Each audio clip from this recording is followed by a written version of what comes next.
And now it's time for Music Theory at Home with Mark Grizzard.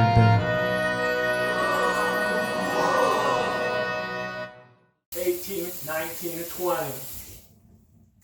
Hey everybody, I hope you had a good weekend. We're going to start today by listening to some Mozart from The Marriage of Figaro, the opera. Here's the introduction to the aria Voi che sapete.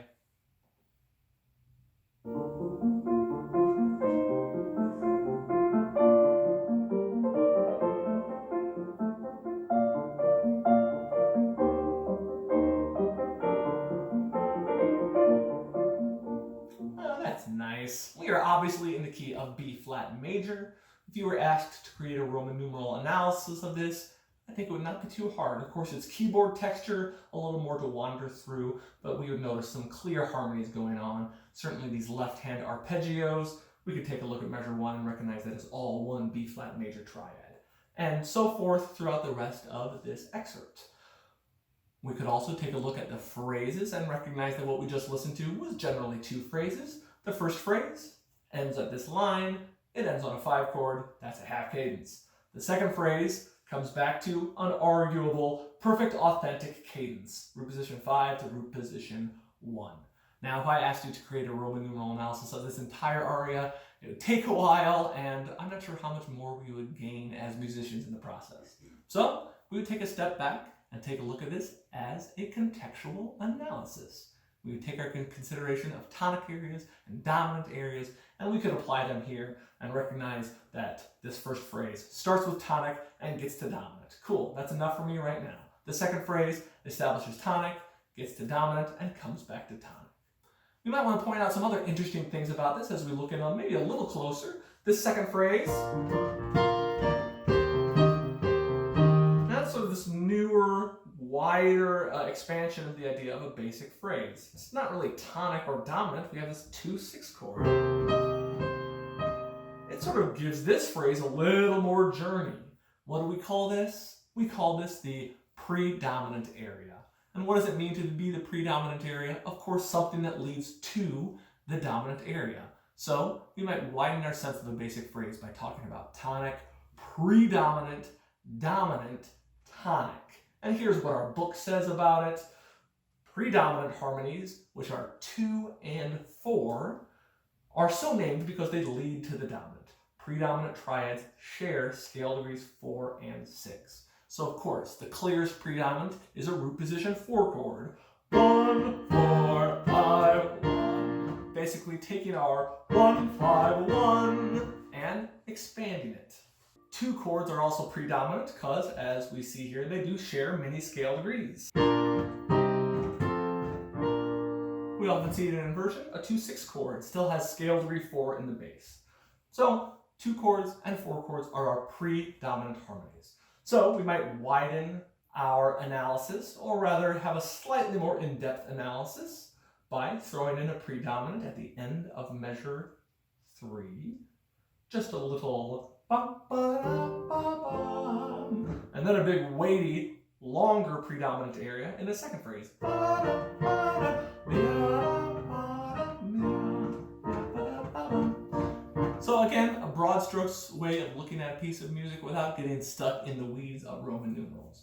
Do you want to point out this box I threw in measure 2? Some of us might take a look at measure 2 and say, hey, it's a 5/6/5 chord. Shouldn't I put a D here? And yes, we can argue about this a little bit. However, chords in inversion can sort of be connecting tissue without necessarily introducing a new part of a phrase. Maybe our ears agree with this. Ba, bum, bum, ba, bum, bum, bum. That's sort of decorating the tonic area.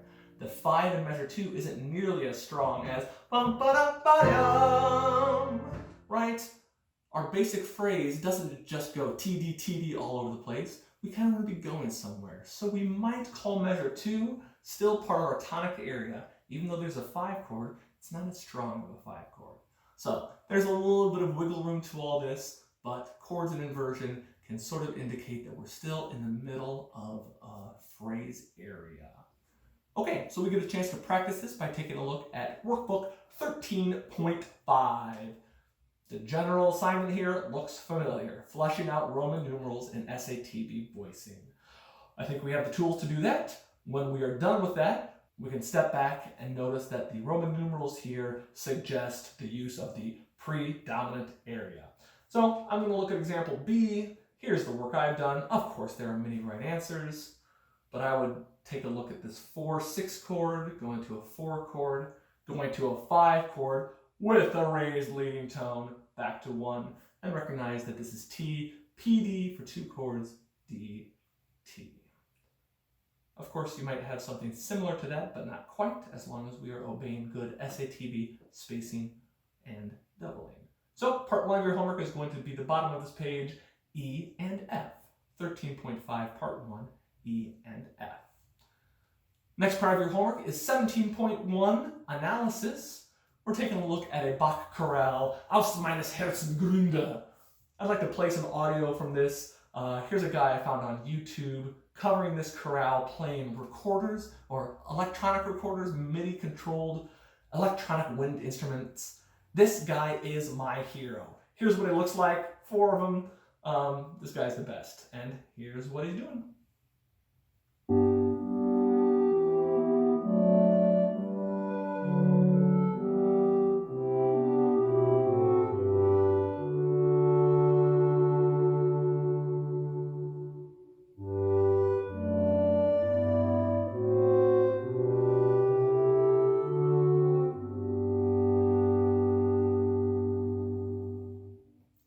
Obviously, this guy's a very skilled musician, but not sure about the sweatshirt choice. I don't know. Either way, at the end of the video, it does say, subscribe to my channel for some video game covers. Oh, you better believe that I subscribed to his channel.